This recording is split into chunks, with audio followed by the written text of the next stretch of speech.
Olá, boa tarde a todos. Sejam muito bem-vindos para o evento A Cooperação Brasil-União Europeia, frente aos desafios multilaterais contemporâneos. É uma grande alegria receber vocês aqui no auditório do RNC para esse evento que está se tornando um evento recorrente da graduação, né? No ano passado, nós organizamos o mesmo evento alusivo à celebração do Dia da Europa, que é comemorado no dia 9 de maio. Então, já está se tornando uma tradição no Instituto de Relações Internacionais a gente sediar um evento preparatório ao Dia da Europa, né, que, como eu falei, acontece no dia 9 de maio. E no ano passado nós também tivemos a grata felicidade de receber os cônsules gerais de países europeus aqui na universidade, para que falassem um pouquinho sobre a importância do continente, principalmente também falando sobre a importância e a relevância da União Europeia frente aos desafios contemporâneos. Então, no ano passado, o título do evento foi como é que a Europa se enxergava no contexto geopolítico naquela ocasião, e hoje nós vamos, portanto, também falar sobre isso, mas com uma relevância muito grande, pensando nos 80 anos depois da Segunda Guerra Mundial, e como que a União Europeia tem sido um ator muito importante no sentido de superar uma série de barreiras e adversidades, não apenas no contexto regional, mas principalmente internacional. Então, é uma grande oportunidade para a gente refletir, 8 décadas depois de um conflito de grandes proporções, como que no dia de hoje a União Europeia tem tido um papel importante, e central na superação de muitas barreiras e muitas dificuldades. Sabemos que as questões são muito complexas, nós temos muitos desafios, não apenas no campo multilateral, mas pensando aqui, claro, em algumas agendas específicas, como agendas climáticas, questões voltadas aos direitos humanos, questões relacionadas à paz e à segurança internacional. Então, esse evento ele faz parte desse processo, desse objetivo de refletir sobre a importância do multilateralismo, refletir sobre a importância do bloco regional europeu, face a todas essas questões contemporâneas que estão se tornando cada vez mais sensíveis, complexas, podendo, inclusive, potencialmente nos levar a um conflito de grande população novamente, diante de todo esse enfraquecimento do multilateralismo que a gente observa por parte de alguns países. Então, é sempre muito importante a gente reforçar alguns desses elementos aqui na universidade. Então, é uma grande alegria sediar mais uma vez esse evento, uma grande oportunidade. Eu queria agradecer a professora Andréa Ribeiro Hoffmann, que gentilmente aceitou esse papel de mediar esse evento. A professora Andréa, como vocês sabem, eu já tive a oportunidade de falar, foi coordenadora de graduação, uma das grandes especialistas que nós estamos aqui na universidade sobre estudos europeus, sobre a União Europeia. Então, ninguém melhor do que ela para poder fazer essa mediação. Eu queria agradecer também a presença do Jean-Pierre Gould, que é o chefe adjunto da delegação da União Europeia aqui no Brasil, que gentilmente aceitou esse convite, diante de uma agenda muito cheia, muito lotada, enfim, está aqui conosco para falar sobre essas questões. Agradecer a liderança também da Caroline, que é a cônsul-geral da Bélgica, na organização dessa mesa, e também no sentido de convidar outros cônsules gerais, o cônsul-geral da Alemanha e também dos Países Baixos, a quem eu mais uma vez agradeço, inclusive esteve aqui na semana passada, o embaixador dos Países Baixos no Brasil, o André Dreesen, esteve aqui conosco, falando também sobre, enfim, a relação Brasil e Países Baixos. Então, a gente está num contexto de celebração, num contexto de reflexão sobre o papel, lugar e a relevância da Europa no contexto internacional. Então, mais uma vez, eu agradeço a presença de todos vocês. Nós teremos, portanto, a intervenção primeira do Jean-Pierre Gould, depois, como a professora André, inclusive, vai explicar, teremos as falas dos demais cônsules. O cônsul-geral da Itália está chegando, está um pouquinho atrasado, mas ele vai se juntar a nós assim que ele chegar. Como nós temos um horário aqui de reserva do auditório, a gente começa e depois ele se junta a nós. Então, queria agradecer mais uma vez a presença e a participação de todos vocês. Após a fala dos cônsules e também do Jean-Pierre, nós teremos um momento de perguntas e respostas. Então, a ideia é que vocês tenham a oportunidade de perguntar e endereçar suas questões para os cônsules, para o Jean-Pierre também, ou seja, que seja um formato bem interativo. A gente, inclusive, até tirou as mesas daqui, para que realmente a gente se aproxime de vocês, para que vocês possam, então, fazer essas perguntas e essas, enfim, questionamentos que vocês eventualmente tenham para, né, os participantes. Então, sem mais delongas, eu estou falando muito, queria agradecer mais uma vez a professora Andréia, né, pela gentil mediação dessa mesa e, enfim, passo a palavra. Obrigado. Obrigada, professor Ricardo. É uma grande alegria, né, estarmos aqui no RDC, mais uma vez, com um evento sobre a União Europeia. Como o Ricardo falou, eu tenho estudado as relações entre a União Europeia e a América Latina, Brasil, o regionalismo comparado também na Europa em relação ao regionalismo latino-americano. Então, é uma alegria sempre que a gente tem condições de fazer um evento aqui com a presença, né, de alguns atores, né, desses processos. Então, eu vou, nesse momento, só realmente explicar como vai se desenvolver, depois até nas perguntas e na mediação, para trazer algumas colocações também, mas só relembrando, então, a motivação tendo sido, né, tanto o Dia da Europa, e, claro, o D-Day, né, a vitória da Segunda Guerra Mundial, né, o fim da guerra na Europa, né, não ainda o fim da Segunda Guerra como um todo, mas toda essa celebração, e se junta hoje também, que tivemos a eleição do Papa, inclusive, né, grande parte da própria universidade hoje mobilizada com esse tema, mas enfim, então são vários dias, né, várias comemorações, vários eventos importantes. Eu acho que a gente pensar hoje, né, com essa Segunda Guerra, dado o nosso cenário, a nossa conjuntura complexa, é muito importante. Então, é um prazer enorme recebê-los, né, para essa discussão com os alunos, que muitas vezes, nacionalmente, a gente já nem lembra mais o que ocorreu naquela ocasião. Eu vou passar, então, a palavra, inicialmente, para as colocações iniciais do Jean-Pierre Paul, chefe da delegação adjunta da União Europeia, que vai ter uma fala um pouco mais extensa, e vou já apresentar, posteriormente, para não perder tempo depois, a palavra, então, a Caroline Montar, cônsul-geral da Bélgica, em seguida, a Jan Freika, cônsul-geral da Alemanha, e a Jon Bunker, cônsul-geral dos Países Baixos. Esperamos, então, que nos se junte a nós, Marceliano e aqui, cônsul-geral da Itália. Então, muito obrigada. Eu passo a palavra, então, ao senhor Jean-Pierre Paul. Pois, muito obrigado. E, primeiro, queria dizer que sou muito feliz de estar aqui com vocês hoje, na véspera do dia mais importante do ano para a União Europeia, como foi explicado, e, além disso, é particularmente importante este ano, porque estamos organizando a recepção do Dia da Europa por primeira vez aqui no Rio. Por conseguinte, gostaria de agradecer ao organizador pelo convite, mas também e, sobretudo, terem tomado esta grande iniciativa, já desde o ano passado, de promover a União Europeia na nossa cidade, juntamente com os liberais de vários Estados-membros da União Europeia no Rio. Gostaria de agradecer, em particular, à professora Andréa Ribeiro Hoffmann e ao professor Ricardo Oliveira de Santos pelo seu contribuição nesta iniciativa. Permitam-me também estender os meus agradecimentos pessoais aos conselheiros. É claro que representam, antes de mais, os seus países, mas uma vez que a delegação da União Europeia, como sabem, só está presente fisicamente em Brasília, constituem também, em conjunto, a espécie de presença coletiva da União Europeia noutras partes do país. Isso é particularmente importante num país enorme como o Brasil, e, acima de tudo, numa cidade como... Desculpa,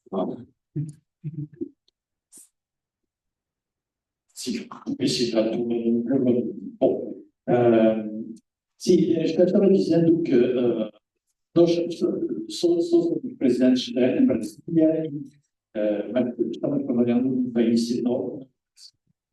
É muito importante poder contar com apoio em outras partes do país. Por isso,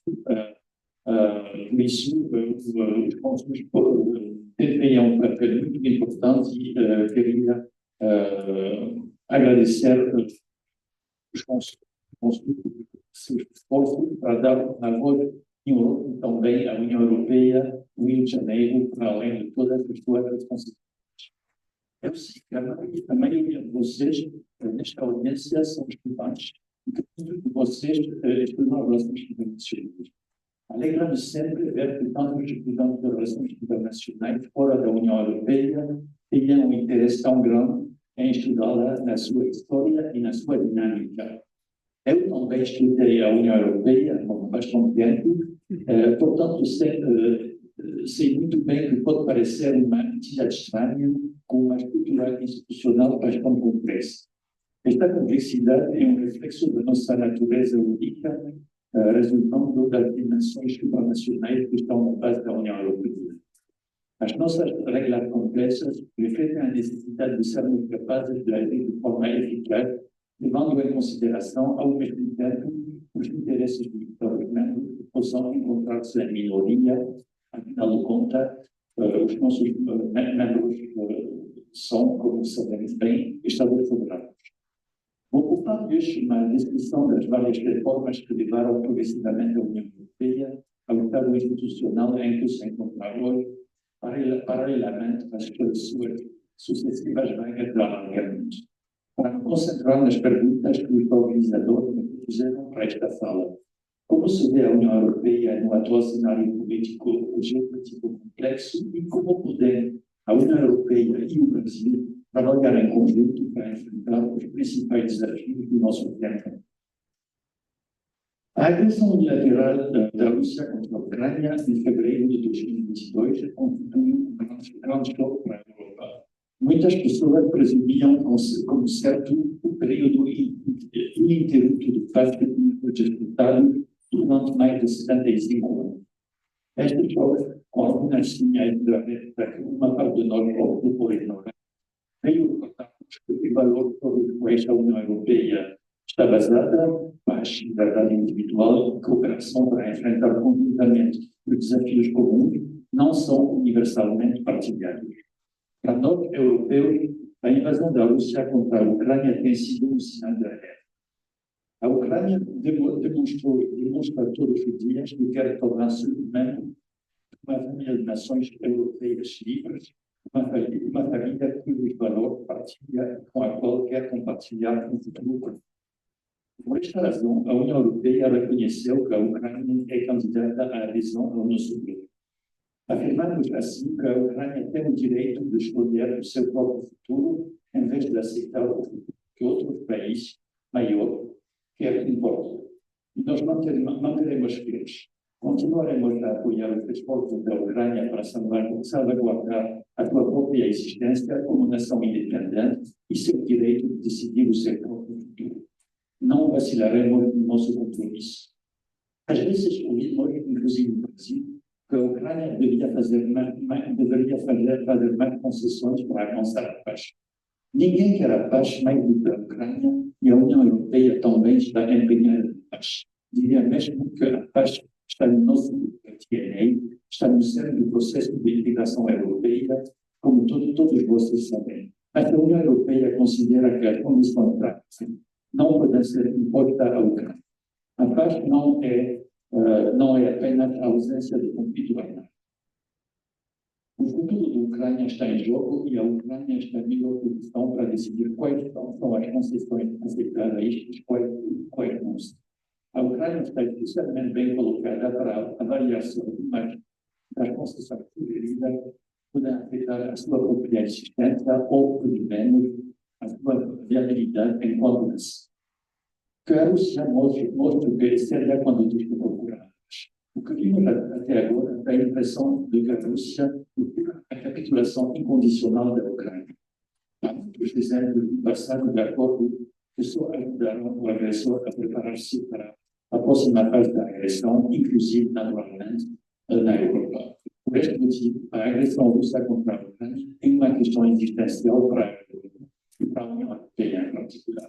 Como prova, pode-se considerar a recente decisão da Finlândia e da Suécia de aderirem à NATO após, respectivamente, várias décadas e 2 séculos de Ucrânia. E também por esta razão, os países da União Europeia, juntamente com os seus próprios parceiros da NATO, empreenderam um grande esforço para melhorar a sua capacidade de defender os seus territórios e as suas populações. Isto é importante. Ao contrário de outros, é importante enfatizar, estamos a olhar para a nossa defesa, não para a extensão.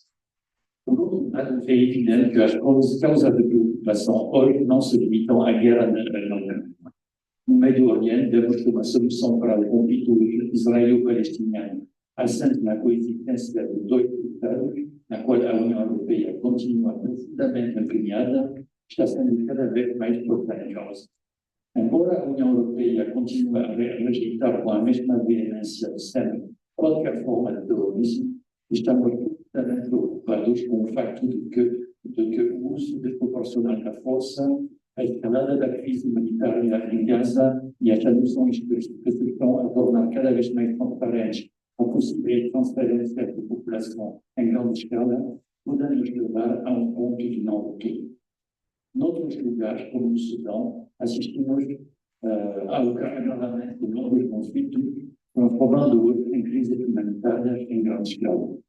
A atualidade nos recorda que zonas tradicionais de tensão, como na Ásia do Sul, podem voltar a surgir.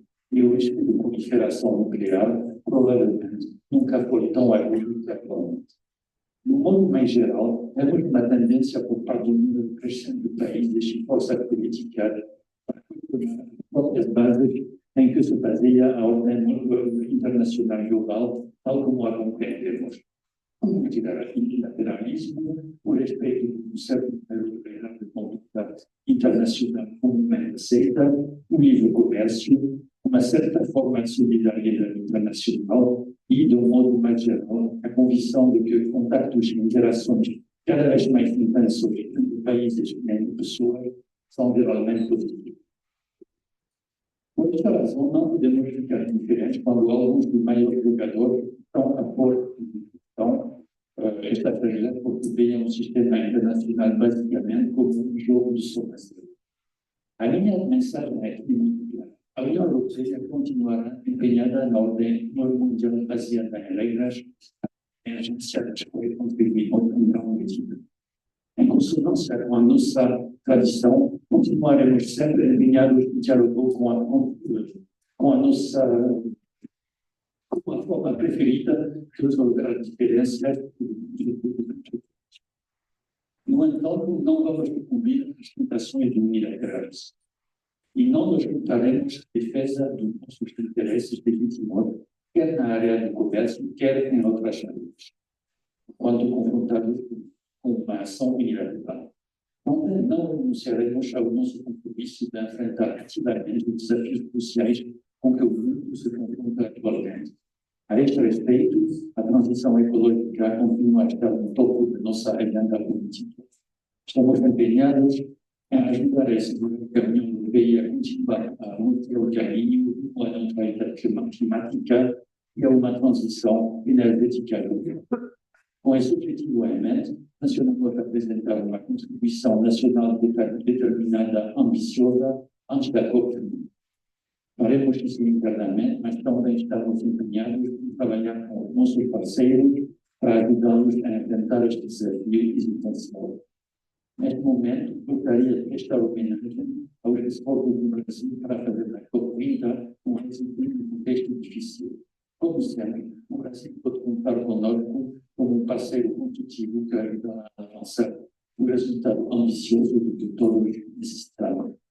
No entanto, a luta contra as alterações climáticas não é a única área na qual vejo um grande potencial para a União Europeia e para o Brasil trabalharem em conjunto para responder aos desafios globais.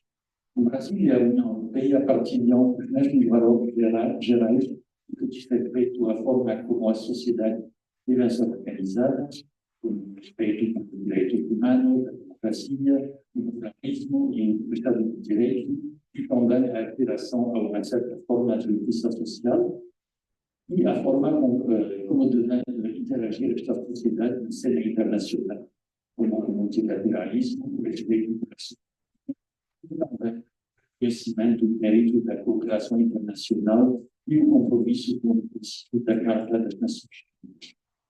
Estes princípios, estes valores, estão na base da parceria estratégica União Europeia-Brasil. Estou convencido que, se trabalharmos em conjunto, também com outros parceiros, que participam desta ideia, podemos dar um grande contributo para a construção do mais justo que proteja o nosso clima, que permita que o indivíduo floresça e tenha os seus direitos e que ajude a garantir que cada indivíduo possa usufruir de uma parte justa do benefício do desenvolvimento social e econômico. A União Europeia e o Brasil já tinha uma excelente versão do trabalho em muitos fóruns das Nações Unidas, em particular no Conselho de Direitos Humanos, e também outros fóruns comuns. A presidência brasileira privilegia uma mensagem que o seu país pode desempenhar um papel crucial para ajudar a gerar um consenso sobre questões como a forma de conciliar a proteção do meio ambiente e a luta contra as alterações climáticas com o progresso social.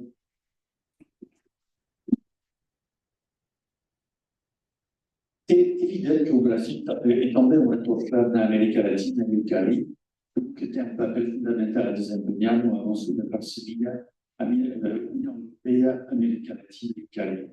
Trata-se de outro quadro em que bens como a saúde pública ou a segurança dos cidadãos podem ser almejados com o Por conseguir, estamos confiantes de que o Brasil desempenhará um papel positivo na perspectiva da próxima cúpula União Europeia, América Latina e Caribe, que terá lugar na Colômbia no próximo mês de julho. Concernente, finalmente, o quadro União Europeia-Mercosul, cabe ressaltar que no passado mês de dezembro, os negociadores da União Europeia e países do Mercosul chegaram a um consenso sobre um acordo de parceria muito ambicioso, que abre concretas em ambos os lados do Atlântico, em termos de exportações, investimento, mas também em termos de organização econômica e desenvolvimento sustentável. Com este acordo, a União Europeia e o Mercosul, em primeiro lugar o Brasil, estão a enviar ao mundo uma mensagem clara em que outros parceiros importantes estão a sucumbir à tentação do isolamento econômico ou do mercantilismo. Consideramos que uma boa gestão do comércio internacional pode ser um cenário vantajoso para todos, que não se faz para empresas que não necessitam de tais acordos, mas também, sobretudo, para as pequenas e médias empresas, para o consumidor e para os trabalhadores. Na altura em que vários mercados importantes estão a fechar, enviamos uma mensagem importante, estamos abertos ao comércio e ao investimento. E é importante apresentar que este acordo não tem apenas a ver com o comércio, vai muito além. Este acordo constituirá um quadro em que as relações entre a União Europeia e o Mercosul continuarão a desenvolver-se e a amadurecer, ajudando-nos a adaptar-nos aos desafios do nosso tempo, como os relacionados com a transição digital. No que diz respeito ao Brasil, dará, sem dúvida, cada vez mais importância e ambição à nossa parceria estratégica. Isso permite-me felicitar uma vez mais pelo seu interesse nas relações da União Europeia-Brasil. Estou convencido que irão determinar muitos desenvolvimentos interessantes nos próximos anos. Muito obrigado.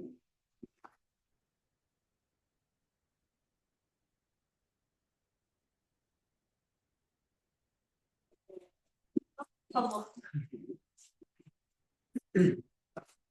Não, eu só queria brevemente chamar a atenção de vários elementos, a gente vai dar continuidade às apresentações, mas acho que seria importante destacar alguns elementos centrais da conjuntura. O senhor abriu, né, a fala falando justamente da guerra à Ucrânia, acho que é um tema importante para ser debatido, e também acho que tanto a fragilidade do multilateralismo, as relações CELAC, Mercosul, eu imagino que os cônsules vão abordar temas diferentes, mas para cá alguns pontos para o debate depois para os alunos, que eu sei que eles também estudam esses temas, né? E para suscitar um pouquinho as perguntas depois. Obrigada. Então, passo a palavra. Obrigada e boa tarde a todos e todas. Sou Carolina Mouchard, sou professora da Bélgica, no Rio. E a Bélgica é o menor país em termos da superfície da população dos países da União Europeia representados hoje aqui na PUC. E fomos invadidos durante os dois conflitos mundiais do século XX. E após a Segunda Guerra Mundial, a Bélgica compreendeu rapidamente que a sua segurança, seu futuro dependia de parcerias. A Bélgica é um dos 6 países fundadores da União Europeia, e nossos políticos perceberam rapidamente que a assinatura de acordos vinculados entre países era o meio mais eficaz para garantir a paz e a segurança. E pode-se dizer que a União Europeia fica no DNA dos belgas e sempre tiveram uma visão bastante positiva da União Europeia e do que ela traz ao país. O multilateralismo para nós, os belgas, é essencial. E Jean-Pierre falou sobre muitas coisas, mas eu queria dizer algumas palavras sobre uma preocupação que atualmente bem forte na Bélgica, é a segurança. E a segurança, naturalmente, é um domínio muito vasto, né? A segurança do território.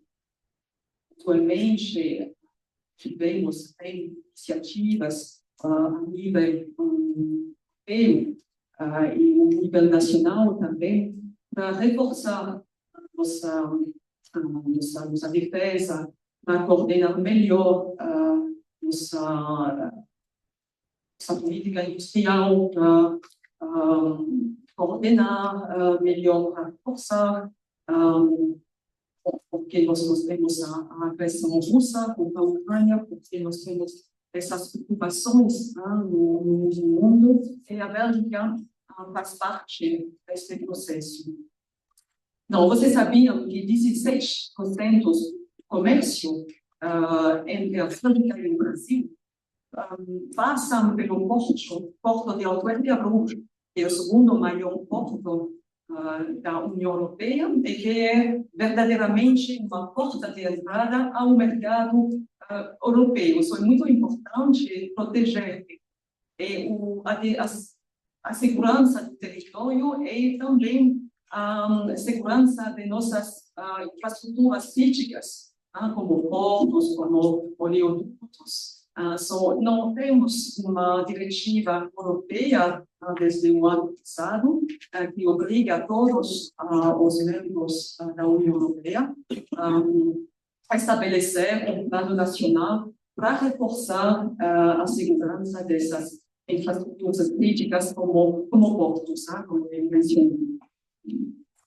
A segurança não diz respeito apenas à questão das agressões armadas. A segurança pode ser, a União Europeia pode ser afetada pela desinformação, por exemplo.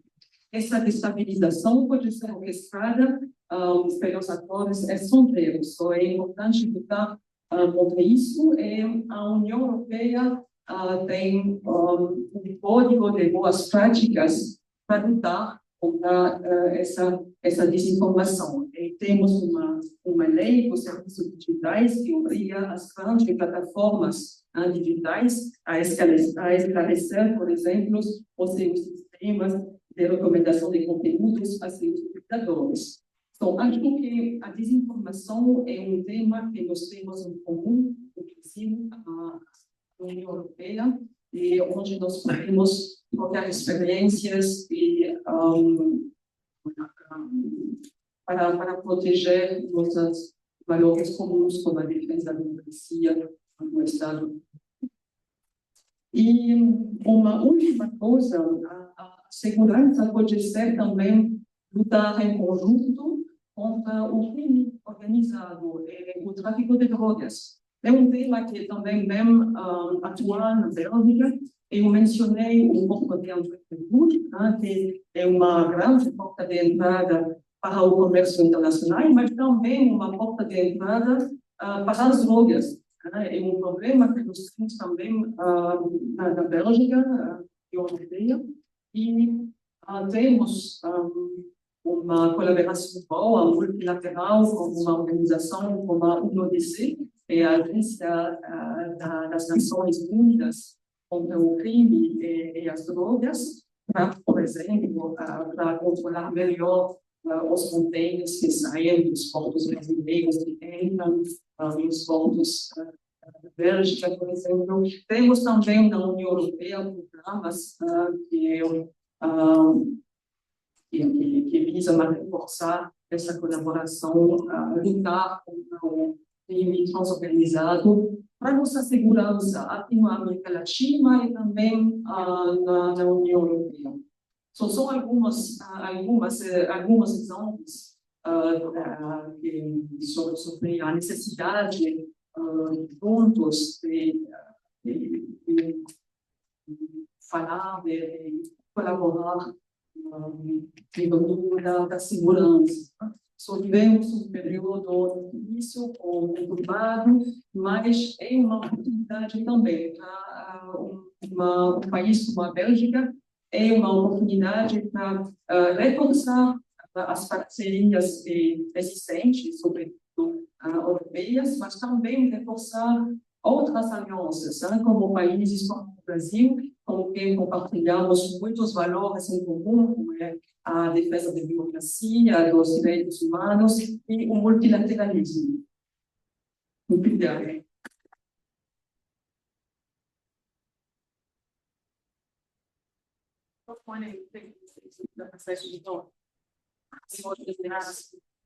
Bom, muito obrigada novamente. Deixa eu passar, então, a palavra adiante. Reforçar, eu acho que vários elementos, né, desinformação, discutimos bastante aqui, né, nas nossas eleições passadas, nas eleições da frente, e já há uma trajetória de cooperação, mas também essa palavra você falou, é um momento difícil, mas também oportunidades. Eu acho que é sempre importante, porque a gente acaba falando de tantos problemas, e eu acho que com os alunos a gente sempre também pensa mais de onde vem a oportunidade dessas coisas. Enfim, não quero falar muito agora, não, vou passar a palavra então ao Ian. Muito obrigado. Boa tarde a todas e todos. Eu sou Jan Freiger, no Cônsul-Geral da Alemanha no Rio. Eu posso me alinhar completamente à fala do Jean-Pierre, à fala da Caroline. Não quero repetir, mas eu quero talvez colocar dois pontos adicionais.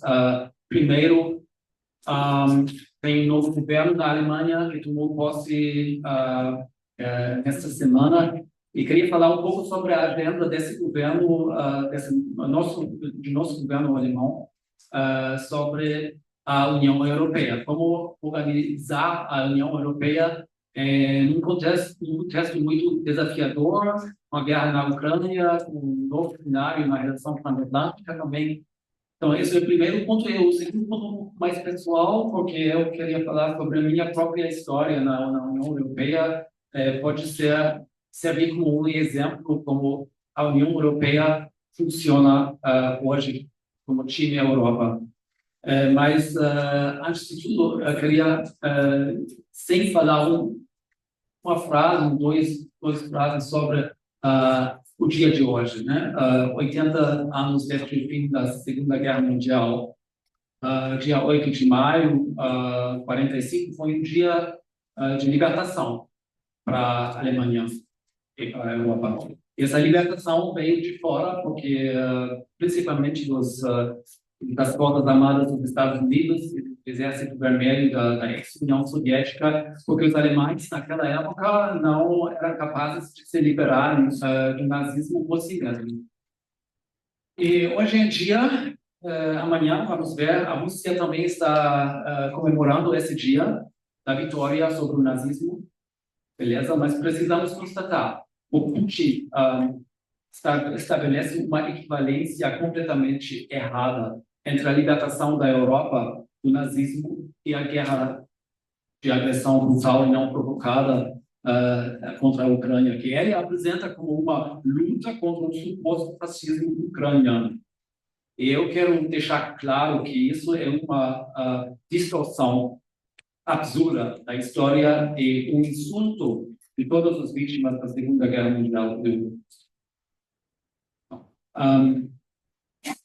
Para voltar aos dois pontos que eu queria colocar. Para o governo federal alemão, a responsabilidade histórica da Alemanha pela Segunda Guerra Mundial significa que hoje defendemos com determinação a paz e a liberdade e a democracia na Europa.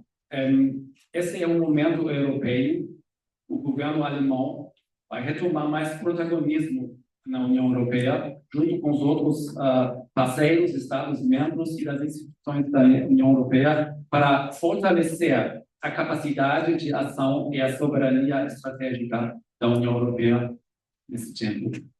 Capacidade de ação, também geopolítica, significa que precisamos de reformas institucionais. Por exemplo, o princípio de consenso no Conselho Europeu não pode se tornar um freio às decisões. Isso vale também para as decisões que ainda exigem unanimidade, por exemplo, na política exterior. Queremos trocar unanimidade por maioria qualificada, onde for possível. Precisamos de tornar os processos de tomada de decisões mais eficientes. Queremos também fazer maior uso do princípio da cooperação reforçada no espírito do conceito de uma Europa de diferentes velocidades. E sempre tem que ficar aberto para todos os Estados-membros, naturalmente. O novo governo alemão vai também revisar os mecanismos internos da coordenação para evitar, no futuro, o que ficou conhecido como voto alemão. Não sei se vocês sabem o que é o voto alemão. É uma abstenção da Alemanha dentro do Conselho Europeu por falta de capacidade de chegar a um acordo interno entre os ministérios sobre uma posição comum da Alemanha. Então, essa história da abstenção alemã tem que terminar. Precisamos, na União Europeia, de uma atuação externa coerente como time Europa, com maior coordenação entre a Comissão Europeia, o Serviço Europeu para a Ação Externa e os Estados-membros. E isso me leva ao segundo ponto que eu queria fazer. Gostaria de compartilhar a minha história pessoal. Eu sou diplomata alemão, mas eu trabalhei durante 6 anos para o Serviço Europeu para a Ação Externa. Fui trabalhar primeiro numa delegação, uma embaixada da União Europeia em Tel Aviv. Depois mudei para o escritório do representante especial da União Europeia para a paz no Oriente Médio e, finalmente, trabalhei na sede do Serviço Exterior da Ação Exterior em Bruxelas. Esse serviço exterior é um ambiente único, onde trabalham lado a lado funcionários da União Europeia e diplomatas dos Estados-membros. É um verdadeiro melting pot de diferentes culturas de trabalho, diferentes posições, diferentes maneiras de olhar os assuntos e coordenar uma posição. Mas é uma mistura extremamente enriquecedora, da qual está surgindo, pouco a pouco, uma diplomacia europeia. E a ideia é que, com o tempo, os serviços diplomáticos dos Estados-membros possam delegar determinados dossiês ao Serviço Europeu da Ação Externa e permitir que atuemos de forma mais unificada no cenário internacional. Para mim foi realmente uma experiência super interessante, uma oportunidade única para aprender também coisas sobre o meu próprio país. Porque eu fazia parte de um serviço europeu que olha de fora sobre a Alemanha e outros Estados-membros, e isso permite descobrir uma perspectiva nova sobre a própria diplomacia alemã. Então, essa experiência enriqueceu muito meu trabalho dentro da diplomacia alemã quando eu voltei para o Ministério alemão, porque entendo melhor como funciona a União Europeia, quais são as possibilidades e também quais são os limites que ainda temos. Isso é um bom exemplo que eu quis colocar, deixar com vocês aqui, para mostrar como o time Europa, Team Europe, funciona na prática e vai ser cada vez mais uma parte integrada das carreiras e do trabalho dos diplomatas na Europa e em todos os Estados Unidos. Então, muito obrigado.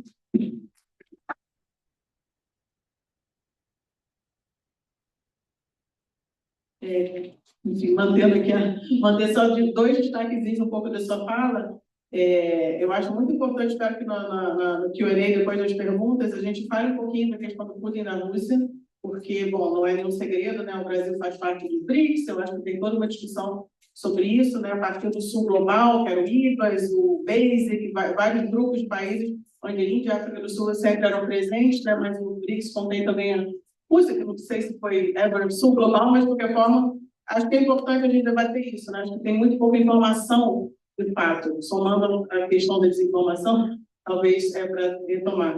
E acho que também é importante, a gente sempre pensa, quando integração regional, a realidade de integração latino-americana é tão diferente, que a gente raramente, só para aqui na universidade, grupos de pesquisa, estou vendo vários pesquisadores aqui, a gente segue as eleições dos países vizinhos, mas ainda é uma prática que não é comparável. Então, a eleição em cada país da União Europeia como é importante, né, para o todo. E na América Latina a gente, às vezes, segue, né, como eu digo, né, só muitas vezes da universidade, mas talvez está mais e mais presente isso. Então, acho que foi uma eleição muito importante. A gente também pode debater isso depois, que, enfim, que funcionou no final ontem mesmo. Obrigada. Passo a palavra ao cônsul da Holanda agora. Muito obrigado. Muito obrigado pelo evento. Boa tarde a todos e todas.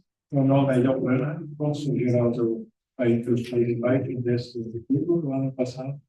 Agradeço o Ian também por esta história pessoal, que eu gosto muito. Desculpe que eu vou talvez repetir um pouco, mas da perspectiva holandesa.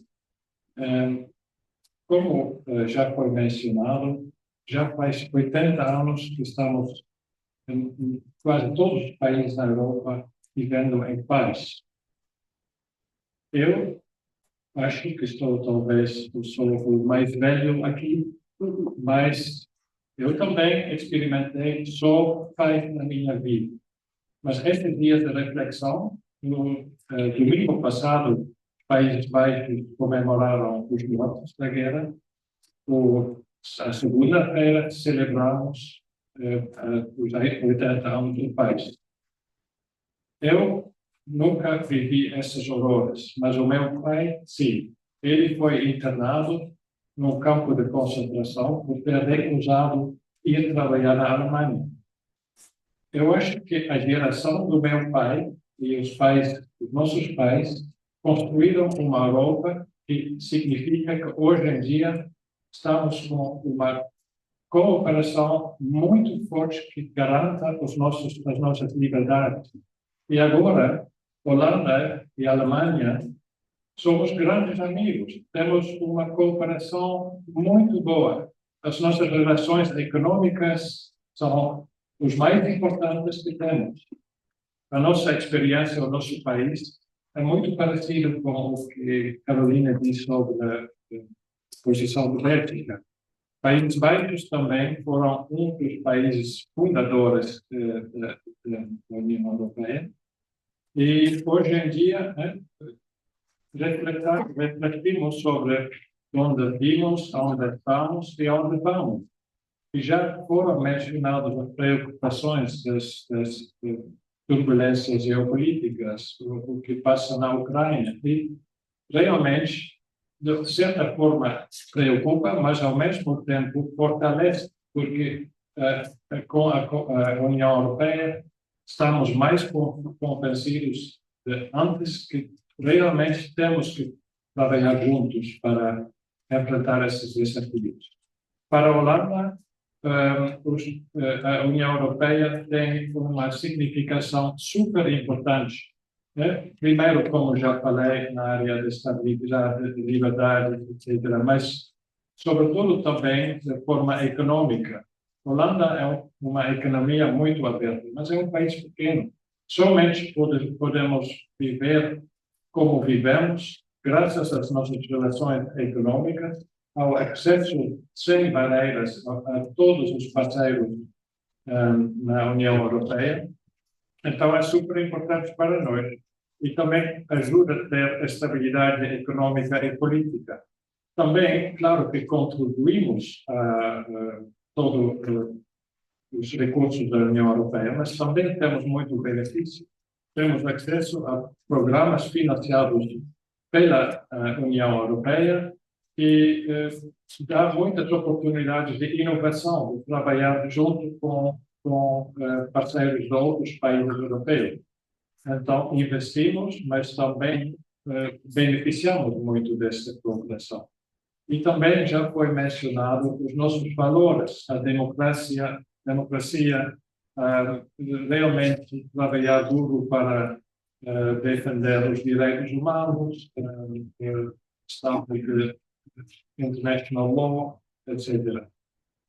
Então, para mim, isso traduz também a nossa relação Países Baixos, mas também europeu, com o Brasil, porque temos a força que temos como pequeno país, graças a estar parte desta grande família europeia. Não é uma competição, mas o porto principal é o porto de Rotterdam, e não somente servir para a nossa economia, mas como Caroline também disse sobre o caso belga, o porto de Rotterdam é um porto super importante também para as relações entre a União Europeia e o Brasil. As prioridades que temos aqui, como rede diplomática holandesa no Brasil, que consiste na nossa embaixada na Brasília, o consulado em São Paulo, nosso consulado aqui. As áreas temáticas são uma reflexão das áreas onde temos certa força na Holanda. Estamos fortes na agricultura, estamos fortes na gestão da água, 25% ou mais do nosso país fica por debaixo da água. Então, tudo o que tem a ver com o câmbio climático, super importante, mas também significa que temos muita experiência que também podemos trazer aqui os agentes do ano passado. Então, são áreas muito importantes onde trabalhamos juntos com o Brasil. E também um tema que lideramos aqui no nosso consulado é tudo com relação à transição energética. E aí também tem uma colaboração importante com o Porto de Rotterdam, com o Porto de Pecém, no norte, e também tem uma cooperação com outros países europeus. Estamos a ver com a delegação da União Europeia para juntar forças para, no futuro, ter um corredor, sobretudo relacionado a hidrogênio verde, para criar relações entre Brasil e Holanda, mas também a União Europeia e outros países, para trabalhar nesta transição energética. Temos muito mais colaboração, mas eu acho que vou parar aqui, porque temos um colega italiano que tem que falar e estamos muito curiosos de ouvir as questões e tentar responder as questões. Obrigado.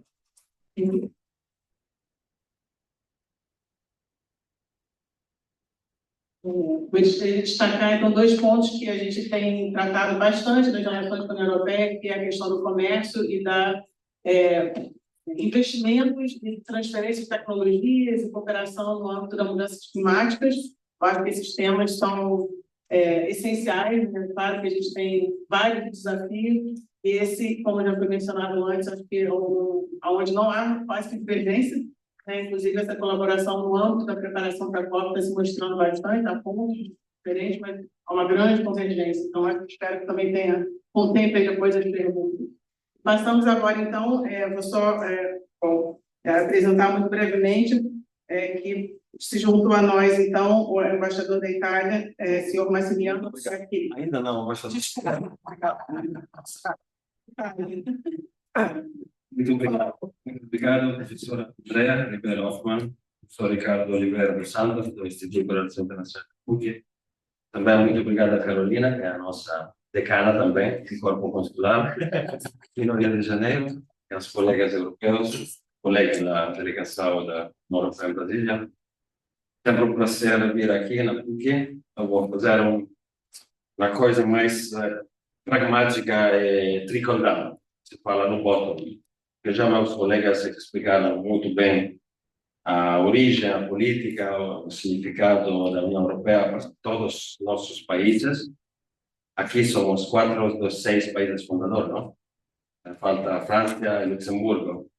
Nas primeiras comunidades, que eram comunidades funcionais, uma dedicada à cooperação no setor da energia, uma no setor do carbono e depois a cooperação econômica entre os países. Foi um processo muito complicado e complexo na história da União Europeia, que se chama hoje União Europeia, onde a Itália, nosso país, foi sempre muito comprometido com ideias, cooperação concreta, às vezes com dificuldades, sim, como acontece em todos os países, mas ao final o que conseguimos ter hoje é um pouco aprofundir, que eu queria aprofundir, é como funciona a colaboração, a coordenação da União Europeia e dos países membros quando estamos fora da União Europeia. Já Jan falou da sua experiência no Serviço Europeu de Ação Exterior, EEAS, que se chama, que foi fundado em 2011, depois do Tratado de Lisboa, que foi uma revolução na política da União Europeia, porque pela primeira vez conseguimos ter uma espécie de Itamaraty europeu, não? Para todos nós. Mas com algumas diferenças, porque eu acho que vocês sabem que a União Europeia tem algumas funções que são exclusivas da União Europeia. Por exemplo, falamos antes da política comercial, não? Todos os convênios internacionais de comércio, agora a primeira palavra é o papel primário exclusivo da União Europeia.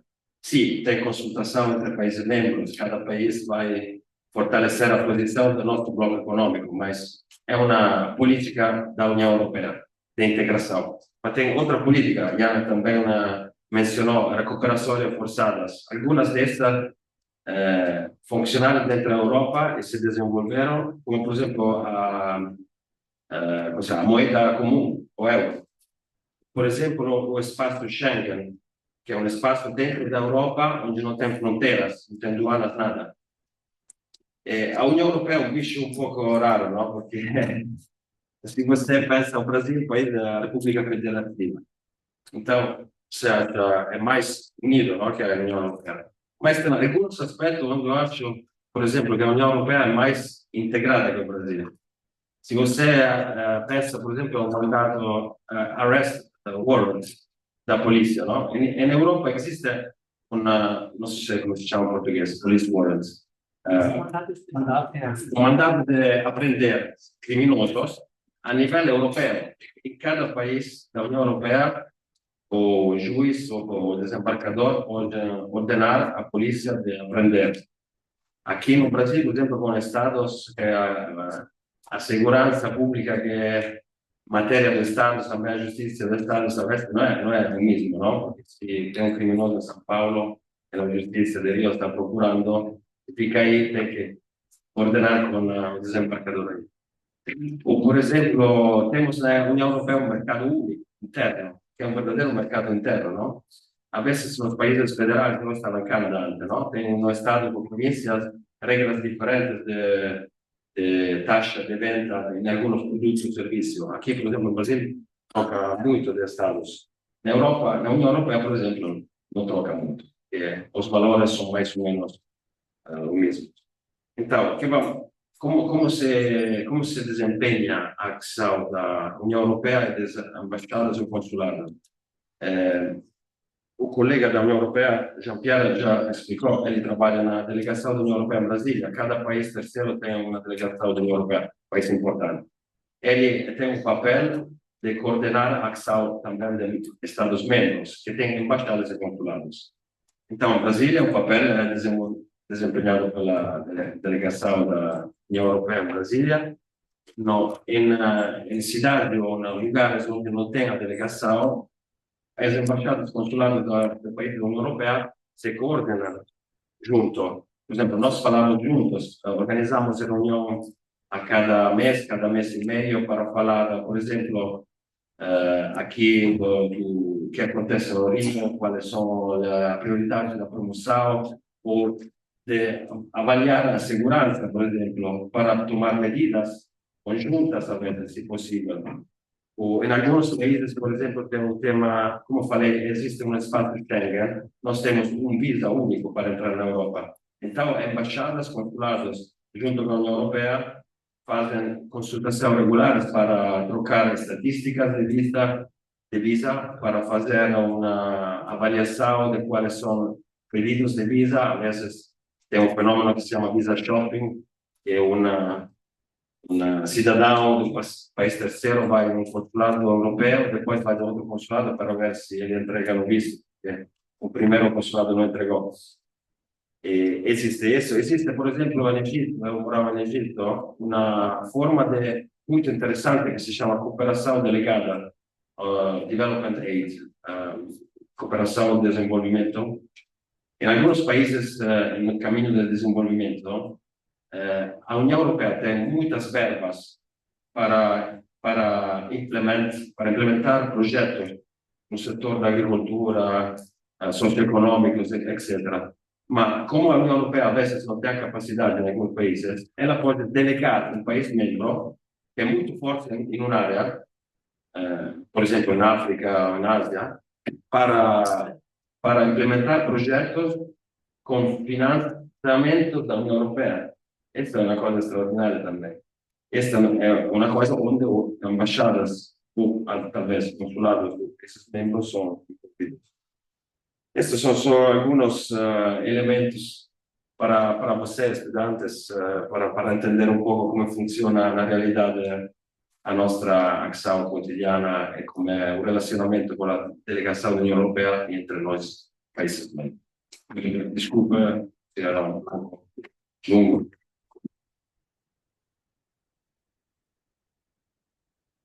Eu acho que dois elementos talvez novos na questão das migrações, do pulo de visa, mas, claro, acho que é uma temática muito importante hoje no plano global e certamente também nas relações com a Europa. Então, os fluxos migratórios, a questão das crises de refugiados foram muito relevantes também na discussão, né, e se perpetuam. Então, são alguns elementos. E, é claro, essa estrutura interna, eu acho que quem já teve aula, quem está tendo aula estudando, né, nos seus projetos de pesquisa, nos temas de TCC, mestrado, doutorado, aí talvez alguns já estão, né, mais a par, mas de fato, para quem não estuda e está ouvindo a primeira vez, acho que é importante porque é complexo, né, essa arquitetura e como que justamente no plano exterior, né, a União Europeia se coloca. Então, tem, né, queria agradecer novamente, são vários elementos, né, sobre a União Europeia, sobre as comemorações do dia de hoje, não perder realmente de vista, né, a questão da Guerra Mundial e também, né, do Dia da Europa amanhã.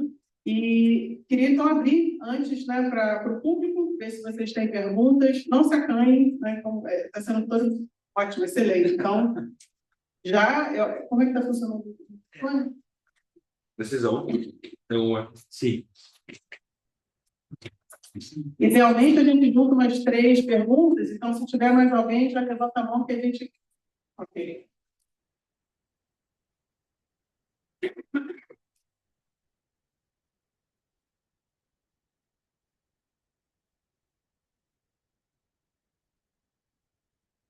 E só se apresentem brevemente, né, o nome e Isso é. se estão na graduação. Pode cada um.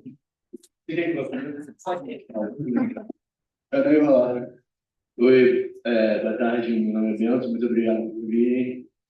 A minha pergunta é sobre um tópico assim, que eu escuto que tem bastante polêmica na Europa, que é justamente essa questão da crise de migração, o acolhimento de refugiados. Eu queria escutar mais como vocês lidam com essas crises, assim, como uma organização, se vocês buscam dividir a carga de imigrantes chegando, de refugiados, e qual vai ser a política do bloco no futuro em relação a isso, essa continuação do fluxo. Isso aqui, me entendem? Vamos coletar então, né, as perguntas. Desculpa, qual é o seu nome mesmo? Meu nome é Bento. Obrigado. Boa tarde. Sou João Pedro, sou do terceiro período de Relações Internacionais. A minha pergunta ela vai para o cônsul-geral da Alemanha no Rio de Janeiro. Durante a sua fala, você falou sobre o reposicionamento da Alemanha em frente a esse novo cenário global, os planos do agora novo governo alemão, focado principalmente na defesa. Como se daria esse reposicionamento? Quais são os desafios que a Alemanha pode enfrentar nesse reposicionamento? E como o governo vai ser capaz de manobrar perante esses desafios dentro de um cenário político, com uma palavra inusitada dentro do seu país? Obrigada, João Pedro. Acho que tinha mais alguém lá? Eu.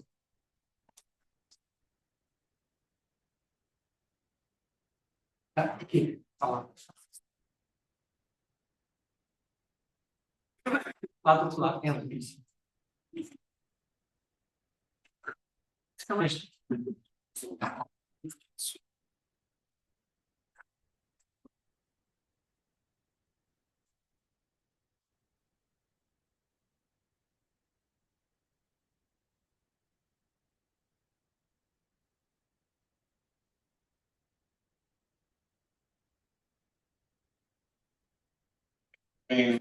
E a pergunta que eu ia fazer, no caso, é com destaque para todos vocês, mas em especial para os cônsules da Itália, da Alemanha e da União Europeia, que eu queria fazer uma pergunta. Agora que tiveram eleições recentemente, como a Giorgia Meloni ter vencido as eleições, e também tem o partido que é radical na Alemanha, e também tem outro partido da França que comeu várias cadeiras na União Europeia nas novas eleições. Como que vocês acham que pode ficar esse cenário daqui nos próximos anos, especialmente para o Brasil, nas próximas, assim? Obrigada. Então, acho que a gente pode... São 3 perguntas. Então, Será mais rápido. Então, Enzo, me corrija se a pergunta foi correta. Eu acho que foi um questionamento sobre os partidos de extrema-direita nos respectivos países e no Parlamento Europeu, imagina assim, tá? Os impactos disso para a Europa e para as relações com o Brasil. E quer que eu repita as outras perguntas também? Eu acho que foi uma pergunta sobre como é feita a distribuição da questão de migrações, refúgio. Sim, ok, perfeito. E das eleições da Alemanha.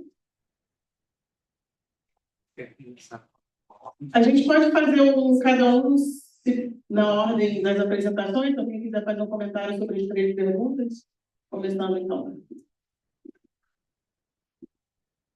Aquilo que a segunda pergunta era realmente para o cônsul-geral da Alemanha. Então, não vou falar sobre este tema, mas sobre o tema do asilo e da migração é efetivamente classicamente um tema muito complicado para a União Europeia, com esta questão do refugiado. Existe um certo número de regras a nível da União Europeia, também em particular o regulamento de Dublin, que fixa umas regras para a determinação do país competente para examinar um pedido de asilo, mas agora em controvérsias, porque naturalmente a maioria dos refugiados tendem a chegar nos mesmos países e a regra principal do regulamento de Dublin é que o país de primeira chegada tem responsabilidade para examinar este pedido de asilo. Então, é uma questão que, segundo o meu conhecimento, está continuando a estar discutida. O que queria dizer é que tenho uma certa experiência neste âmbito, porque passei vários anos trabalhando na Comissão Europeia em temas de migração. Acho que uma questão que não vamos poder evitar de responder a nível da União Europeia é a necessidade de abrir mais possibilidades de migração legal à União Europeia, porque a falta de modalidades de migração legal é algo que fomenta o uso, diria, abusivo dos procedimentos de asilo, que há uma percepção de que não existem outras maneiras de chegar na União Europeia. fica bastante claro que muitos países da União Europeia têm problemas demográficos e que têm um certo número de empregos que não são que não se podem preencher, não têm candidatos. Então, acho que em muitos países da União Europeia vai haver uma certa necessidade de abrir canais de imigração legal, mas é uma questão muito complicada, sabe-se muito bem que é algo bastante explosivo. Então, outra coisa que se deve dizer é que em questões de migração legal, a maioria das competências continuam a ser a nível dos Estados-Unidos, não a nível da União Europeia. Então, é um debate que está continuando. Penso que há alguns países nos quais há uma evolução desta reflexão sobre a temática da imigração, porque, por exemplo, países que tradicionalmente eram bastante reações frente à imigração, como a República Tcheca, agora estão abrindo possibilidades, porque as necessidades da economia. É uma temática política complicada, suponho que nos anos seguintes vai haver ainda evoluções neste âmbito. A necessidade de combinar um certo grau de abertura para a imigração legal com garantias para poder continuar a lutar contra a imigração ilegal, porque é uma necessidade política dos nossos Estados-Unidos. Quanto à temática dos partidos de extrema-direita, a questão, não vou falar da situação em cada Estado-membro. A questão de saber como poderia ser o impacto a nível do Parlamento Europeu, é provável que vamos ver uma certa evolução que já está começando a acontecer. É muito importante enfatizar que os trabalhos do partido de extrema-direita são bastante heterogêneos. Todos os partidos não têm os mesmos programas. Então, e a possibilidade de que todos os partidos se ponham de acordo em certas prioridades políticas não é evidente. Em certas áreas, talvez sim, mas existem também diferenças bastante fortes em todos estes países. Se não me equivocar, não existe destes partidos no Parlamento Europeu. Então, ainda além disso, estão sendo na legislatura para exatamente o que vai acontecer, mas acho que vai haver esta questão de uma certa heterogeneidade nas posições políticas destes partidos. É o que posso dizer sobre estas questões. Jean-Pierre, você falou, você disse muitas coisas, mas eu posso completar um pouquinho. Um país como a Bélgica, nós temos uma sociedade agora que é bem multicultural. A Bélgica do fim da Segunda Guerra Mundial não é a Bélgica de hoje. Nós vivemos com sociedades multiculturais e é um desafio, mas é uma riqueza também, né? Mas, naturalmente, tem questões. Temos também na Bélgica partidos de extrema-direita, felizmente eles não são no governo agora, mas tem um debate bem forte na Bélgica também. Mas, por exemplo, ao exemplo do Brasil, nós somos 5 mil belgas aqui no Brasil, são mínimo 10 mil brasileiros que moram na Bélgica agora, e nós pensamos até 50 mil brasileiros que moram talvez ilegalmente na Bélgica. Nós temos que uma grande comunidade de brasileiros, por exemplo, na Bélgica, reforçando também os laços entre os dois países, porque são mais trocas, nós conhecemos mais nossas populações atuais. Eu queria dizer que é um desafio, na verdade, mas também uma oportunidade. Obrigado. Primeiro, ponto de migrações. Para acrescentar algo, a gente tem que fazer uma diferença entre migrações irregulares e migrações legais regulares. Muito importante. Migrações irregulares, a Europa tem que cooperar para ter um sistema de controlar esse tipo de migrações, que não significa terminar com o direito do asilo, que, por exemplo, não tem dúvida que a Europa continue nesse compromisso com a Convenção Internacional dos Refugiados. Migrações legais, a gente na Alemanha precisa de migrações, precisa de uma migração de mão de obra, por exemplo, de jovens estudantes, profissionais, e segue sendo um país que quer ser atrativo também para esse tipo de coisa. Sempre um dilema de narrativas, mas eu acho que tem muitas experiências muito boas também, por exemplo, de brasileiros chegando à Alemanha e encontrando um país onde são bem-vindos e bem-vindas. Então,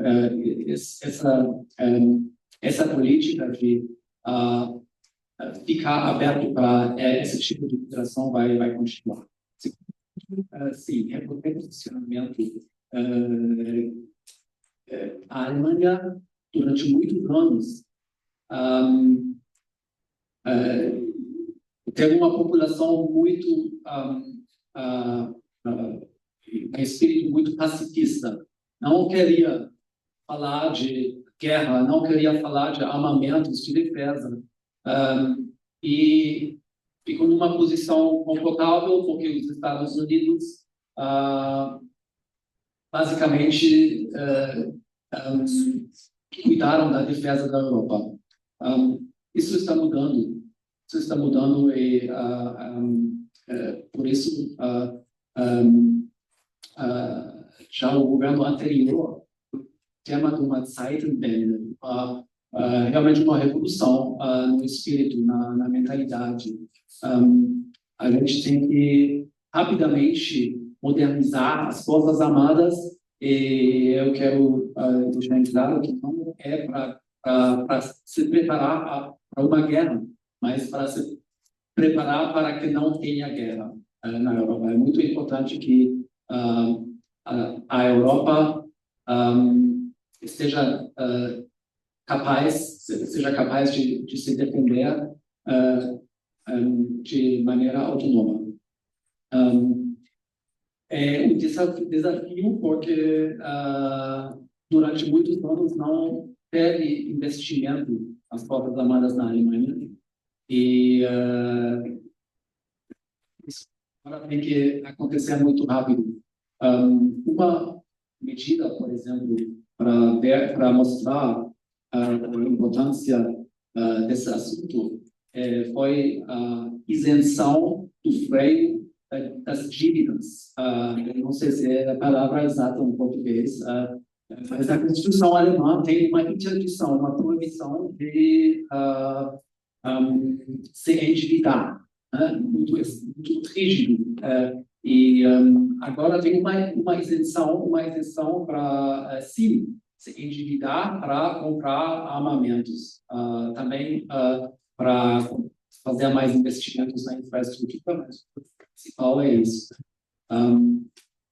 Queremos construir uma Europa da defesa, que significa também construir uma base industrial na União Europeia para não ser dependentes dos Estados Unidos ou de outros países para se defender. O último ponto, os partidos da extrema-direita na Alemanha, nas últimas eleições, esse partido teve mais de 20% dos votos. É o segundo maior partido agora. dentro dos partidos democráticos, tem um senso de não colaborar, muito importante. Tem um relatório que foi publicado essa semana pela Agência Federal da Inteligência Interna, que basicamente diz que esse partido de extrema-direita, a alternativa para a Alemanha, esse é o nome do partido, é anticonstitucional. Por exemplo, porque tem uma visão dos alemães os alemães verdadeiros de sangue e os alemães de segunda classe, passaporte alemão. E essa é completamente incompatível com a Constituição alemã. O que isso significa? A Constituição alemã prevê a possibilidade de proibir o partido, é muito complicado, e pelo momento os outros partidos democráticos acham que melhor lutar contra esse partido no contexto político. Para isso, eu acho que a tarefa vai ser estabelecer a confiança nas instituições, porque uma razão do êxito desse partido, uma razão importante, eu acho que a maioria dos eleitores desse partido não são necessariamente nazistas, mas compartilham uma frustração, uma rejeição das instituições tradicionais e da política tradicional. E vai ser uma tarefa para os partidos democráticos de mostrar que essas instituições funcionam e entregam para a população. Talvez seja um ponto em comum com outros países também, mas eu não quero julgar a situação, por exemplo, aqui no Brasil. Obrigado, Ian. Eu vou tentar estar breve, mas somente um pouco de perspectiva e experiência do meu país com relação à migração. Como a Bélgica, a Alemanha, a população dos Países Baixos mudou muito nas últimas décadas. E nosso sistema político e a nossa tradição implica que sempre temos governos de coalição de diferentes partidos. Atualmente, desde quase um ano, tem 4 partidos que formam o governo. E esta treina, porque o maior partido desses 4 também pode ser qualificado como de extrema-direita, com uma agenda muito contra a migração, etc. Mas, tendo esta coalição, tem certos mecanismos de equilibrar. Mas a situação nos Países Baixos é bastante complicada com relação à temática de migração. O nosso país, o Brasil, tem 205, 208 vezes mais a superfície da Holanda. E um pouco mais que um ano atrás, um estudo sobre o desenvolvimento demográfico do país mostrou que temos que tomar medidas como país para evitar um crescimento insustentável. Atualmente tem 18 milhões e sem medidas de frenar a migração, iríamos rapidamente ter 22 milhões. E isso simplesmente é impossível. E claro que o partido da extrema-direita focaliza mais sobre a temática de refugiados, etc. Mas tem outros grupos de mão de obra para certos setores econômicos, grande interesse na área agrícola, por exemplo, e também estudantes, que, de certa forma, agora temos o resultado de políticas que no passado tinham muito sucesso, mas agora entramos certos limites, e aí também entra a temática de meio ambiente. Eu acho que chama nitrógeno, tem níveis de emissão de nitrógeno que também, dentro dos acordos europeus, são muito demais.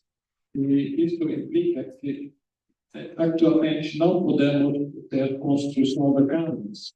tem uma grande falta de casas e quartos para acomodação para estudantes, mão de obra. Então, estamos realmente em uma situação muito complicada com interesses mesmo dentro do governo, ou o contrário.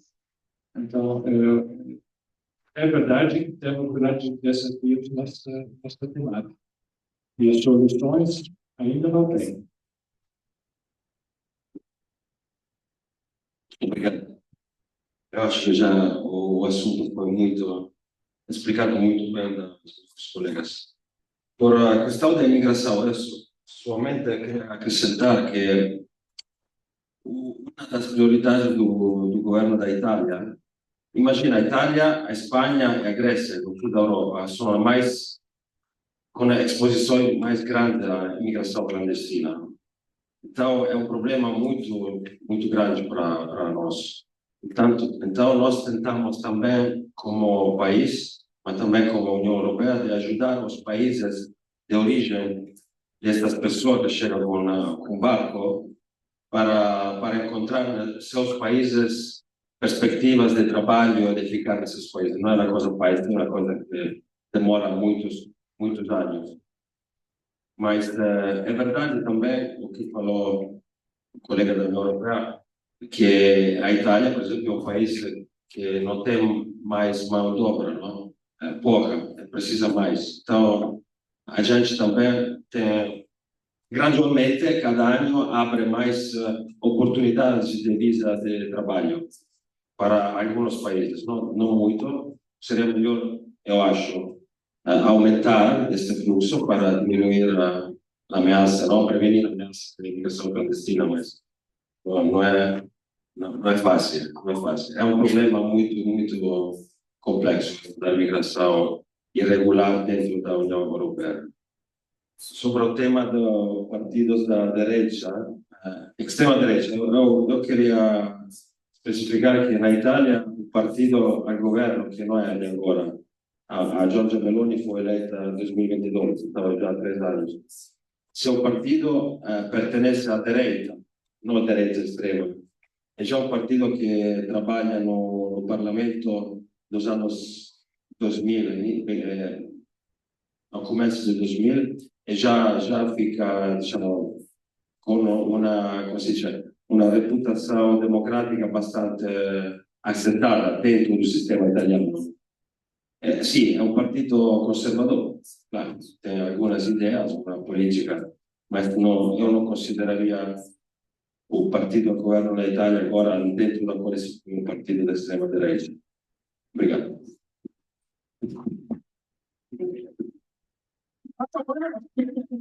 A gente teria tempo de uma última rodada, onde depois seria uma pergunta minha também, mas, ok, temos já, então, 3 pessoas, bom, 4, acho que a gente pode cobrir todos que estão com a mão levantada. Eu já ensino minha pergunta, porque aí já passamos para vocês responderem todos os outros. Então, por favor, tem microfone aí? Não, quem está levantando? Sim. Desculpa, quem que está fazendo? Levanta a mão de novo, quem já levantou sua frente.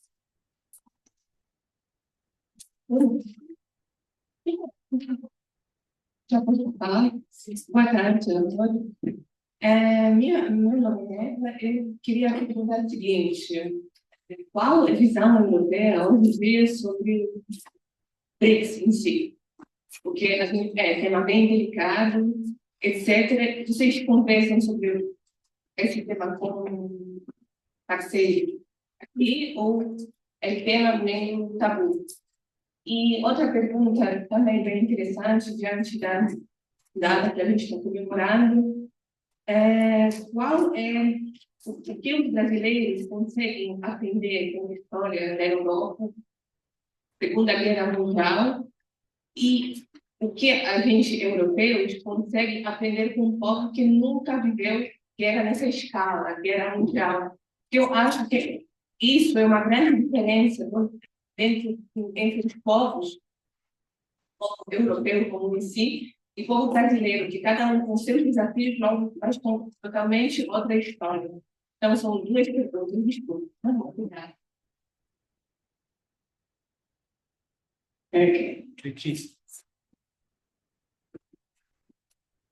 Olá, boa tarde, eu sou Victor Cabral, sou doutorando em Relações Internacionais aqui pelo IE. Eu, infelizmente, não tenho duas perguntas, são temas diferentes.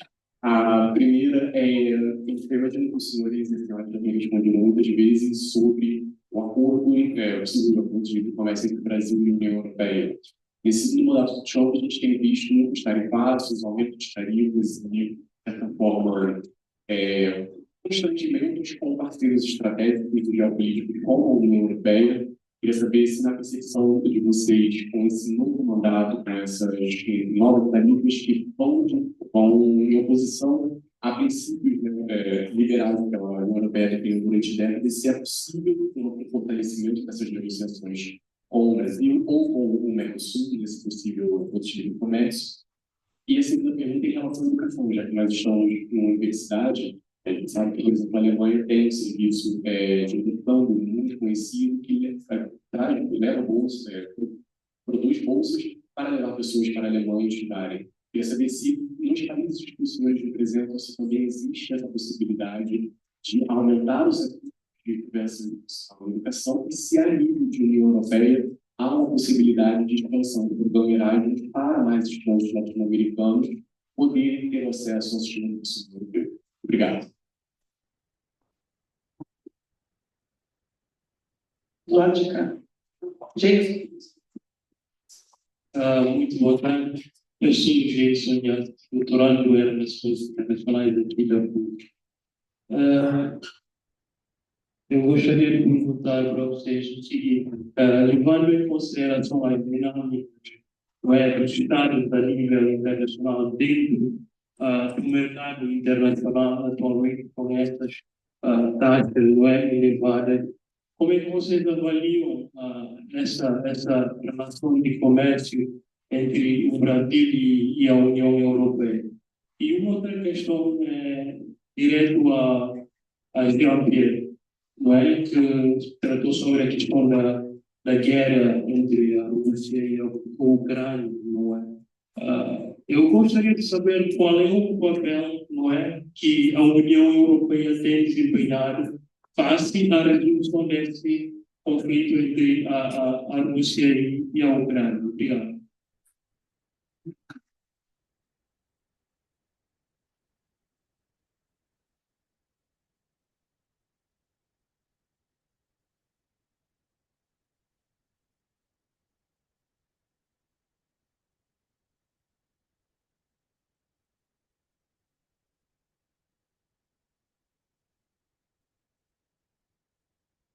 De novo, a minha pergunta ela vem como 2 em 1, principalmente nessa questão dos Estados Unidos e referente também, como foi citado, sobre a COP30, que vai acontecer esse ano, com uma possibilidade da saída dos Estados Unidos nessa contribuição para o combate às mudanças climáticas. Não seria uma oportunidade para a própria União Europeia assumir uma espécie de esforço de liderança nesse sentido do combate às mudanças climáticas, como esse vácuo que pode ser gerado pelos Estados Unidos, e também nesse sentido comercial, mas não nessa questão do acordo Mercosul, e se aprofundando mais um pouco em acordos comerciais. Como a União Europeia vai, em caso de um agravamento dessa guerra comercial, buscar parceiros mais confiáveis, e países da América Latina, como o Brasil, Uruguai e Argentina, estão dentro dessa lista de parceiros confiáveis a explicar lá os comerciais? Obrigado. Tem mais alguma pergunta?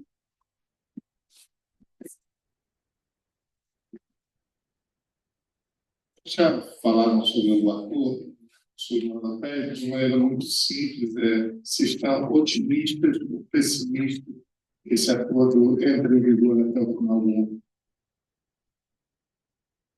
Ok. Alguém mais?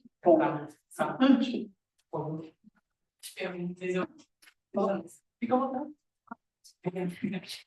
Bom, então eu só vou acrescentar uma questão, porque já foi mencionado aqui, né? Tem uma questão que se fala sobre o possível rearmamento, claro, né?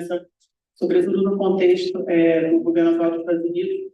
E eu estava só relendo, porque, claro, amanhã, dia 9, eu estava relendo recentemente a declaração de Schuman, e um dos aspectos que ele justamente chama atenção foi esse momento de você reverter, né, a produção enfim, da indústria de aço e carvão, reverter a produção de armamento enfim, indústrias, e nós estudamos aí, tem um livro muito famoso também, que é Sport into Plowshares.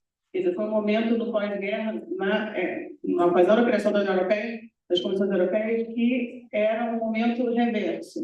Então, a pergunta seria, como, eu acho que já foi mencionado, né, no caso da Alemanha, essa dificuldade de retomar a questão do rearmamento, da segurança, hard security. Então, acho que uma pergunta, como fazer isso, né, dado que a própria existência da União Europeia vem num momento reverso, né, de sair da guerra, de sair... Enfim, uma pergunta muito ampla, mas temos vários temas. A minha sugestão é que a gente retome aqui um a um, algumas colocações, mas eu já estou vendo que tem muito assunto para continuar o debate. Mas, enfim, eu dou uma palavra final para cada um de vocês, talvez, para a gente retomar depois só o encerramento, na dada hora. Ok, obrigado. Vou focar nas perguntas que foram feitas mais especialmente para temas por os quais sou competente. Vou começar pela pergunta da professora. Não, para a União Europeia, obviamente, esta mudança é uma mudança bastante radical, porque, como já disse na minha introdução, a União Europeia está baseada num conceito de paz, de método pacífico para resolver as diferenças, mas, obviamente, estamos agora numa situação na qual a manutenção da paz passa pelo reforço da credibilidade das nossas capacidades de defesa. Desafortunadamente, não tem alternativa. Daí que depois do fim da Guerra Fria, a maioria dos Estados europeus pensava realmente que tínhamos mudado de contexto histórico, que estas coisas não iam passar. Obviamente foi um erro. Creio que alguns dos países membros da União Europeia chegaram a uma situação na qual as capacidades de defesa são realmente insuficientes. Estava a ser muito na situação da Alemanha, mas existem outros exemplos também, e agora vamos ter de fazer este esforço, mas, como disse na minha introdução, não é numa perspectiva agressiva, é numa perspectiva defensiva. É muito importante sublinhar. Agora, passando para as outras temáticas que foram mencionadas, primeiro a questão da Ucrânia, a posição da União Europeia, na verdade, vai além da União Europeia, porque outros países europeus que não fazem parte da União Europeia, como a Noruega, por exemplo, o Reino Unido, têm posições muito parecidas. Acho que agora, para nós, a primeira coisa é assegurar que a paz possa fazer-se de uma maneira que não prejudique os interesses da Ucrânia. Então, chegar a uma paz que seja uma paz justa. E uma pergunta para nós, primeiro, é para a Ucrânia definir o que são termos aceitáveis para eles, porque a sua sobrevivência, de certa maneira, está em jogo. Então, recusamos muito fortemente a ideia que uma paz possa ser imposta à Ucrânia, porque para a Ucrânia é uma questão de sobrevivência e, como diz para o resto da Europa, é uma questão existencial. Temos experiência muito negativa no passado recente. Vocês provavelmente conhecem a história do que passou com a Tchecoslováquia no ano 1938. Houve ameaças diretas da Alemanha que ameaçava invadir o país. Finalmente, houve países europeus finalmente não fizeram o que tinham garantido, é dizer, salvaguardar a independência da Tchecoslováquia. A Tchecoslováquia foi abandonada, foi desmantelada, a parte tcheca foi anexada pela Alemanha, etc. E, finalmente, os países europeus, como a França, o Reino Unido, pensavam que tinham feito um sacrifício para garantir a paz. O que passou foi exatamente o contrário, porque isto finalmente encorajou a Alemanha a continuar com a Polónia. E há muitas pessoas agora na Europa, e acho que tem uma certa lógica neste raciocínio, pensam que se abandonarmos a Ucrânia hoje, o mesmo pode passar amanhã com a Estônia, a Lituânia, ou outro país. Então, é muito importante. Eu sei que para brasileiros isto pode parecer muito longe, muito abstrato, mas para nós é algo muito importante, muito real.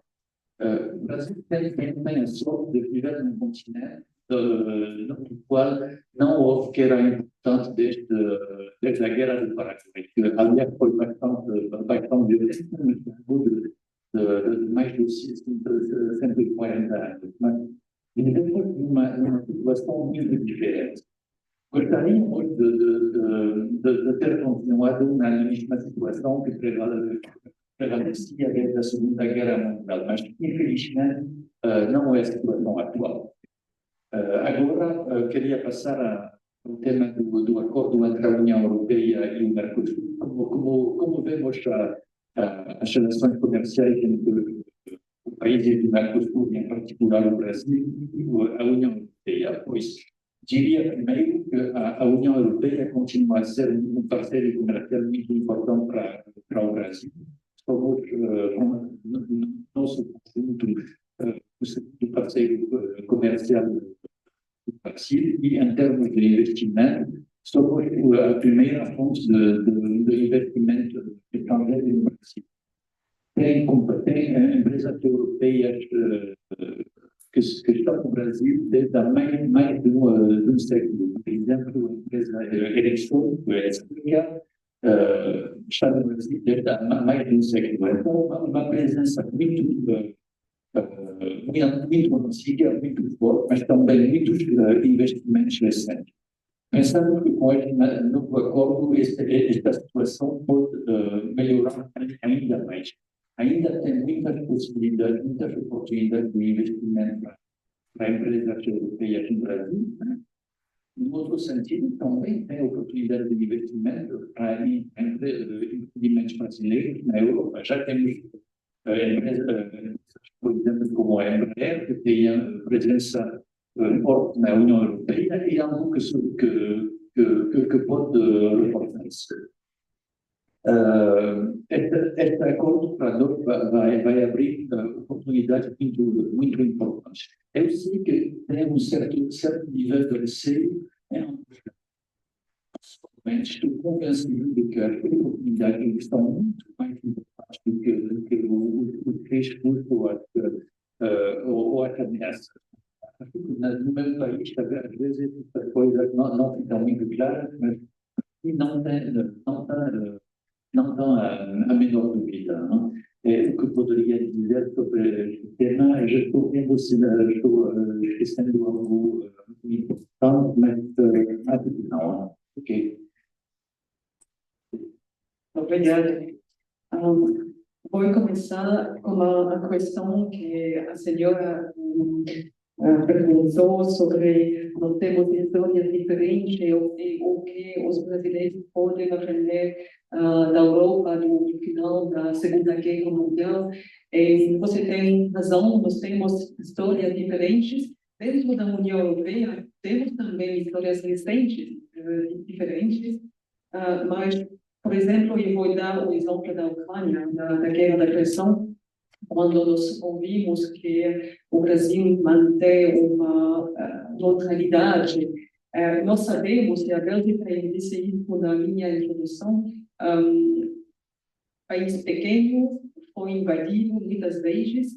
Nós sabemos que se o direito internacional não é respeito, é muito perigoso pelos todos esses países menores, mais pequenos, que tem um risco que as fronteiras que são reconhecidas internacionalmente não são respeitas. É um perigoso para todos, né? Só é importante que nós sabemos, porque temos essa história diferente, que o respeito do direito internacional é tão importante. E o exemplo da Ucrânia é um bom exemplo para demonstrar isso.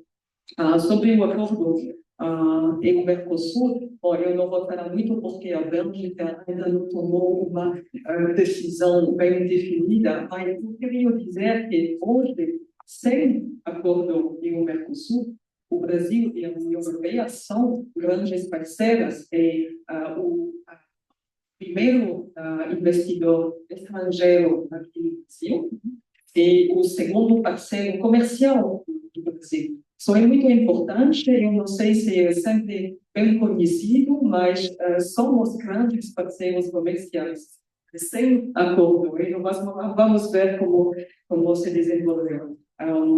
Sobre a educação, você perguntou, acho que existem muitas possibilidades, e acho que a PUC tem muitas informações isso, mas eu posso dizer que na Bélgica também, nos todos os países europeus, tem, por exemplo, o programa Erasmus Plus, que você conhece.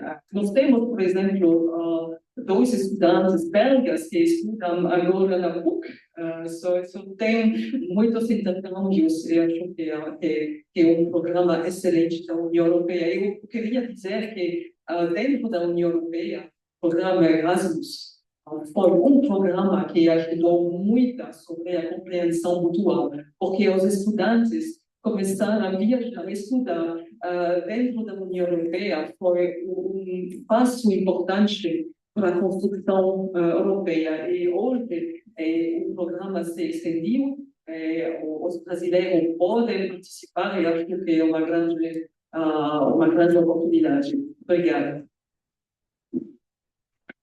Já falei muito até agora, vou ser muito breve. Eu sou otimista e a favor. BRICS, porque ainda não foi abordado. A gente não forma parte do BRICS. Acho a questão muito simples para mim. Se o BRICS conseguir contribuir às soluções multilaterais, aos desafios globais, estamos a favor e acho que pode desempenhar um papel muito importante. Se contribuir a mais polarização, mais confrontação no âmbito internacional, eu acho que não seria um caminho certo. Então, depende um pouco da postura dos BRICS, e eu acho que o Brasil, com essa postura de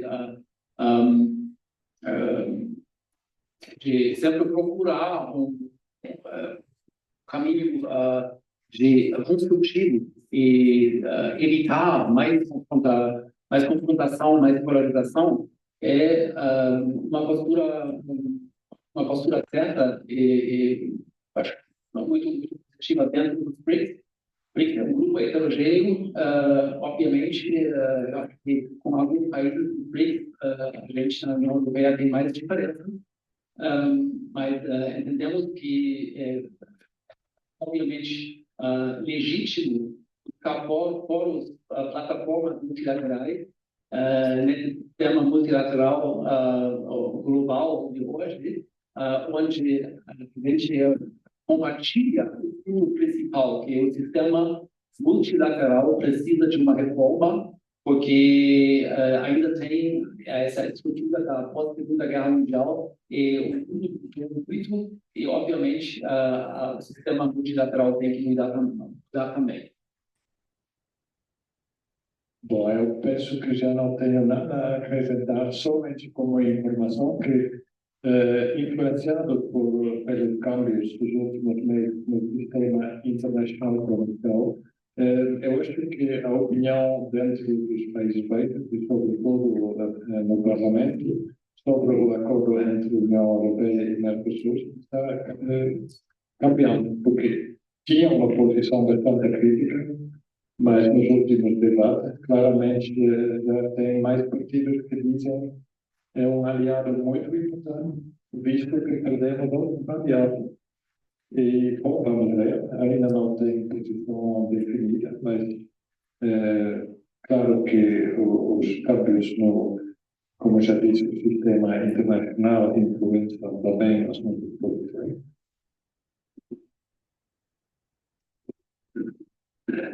Obrigado. Vou acrescentar sobre o Mercosul, também sou otimista em consideração também do contexto geral, não? Depois da política comercial dos Estados Unidos, de tarifas. Então, acho que blocos econômicos vão procurar com o outro. Tem que resolver alguns problemas com alguns países dentro da União Europeia. Por exemplo, a Itália tem uma preocupação sobre o setor da agricultura e agropecuária. Na França também, mas tudo pode ser resolvido, acho. É importante continuar a conseguir resultados. Bolsa de Estudo da Itália, nós temos programa de bolsa de estudos do governo italiano, se chama Bolsa de Estudo do governo italiano, fica na página web da Embaixada da Itália em Brasília. Sim. Se tem algum estudante interessado, cada ano ele vai escolher grupo de estudantes, neste caso em Brasília. Mas tem também, eu acho, convênios da PUC com a Universidade Italiana, onde tem possibilidade de bolsa. Ok, obrigado. Obrigada. E talvez, antes de encerrar, também fazer uma pequena colocação e também já em resposta na questão, né, do lugar da universidade, do ensino, da pesquisa.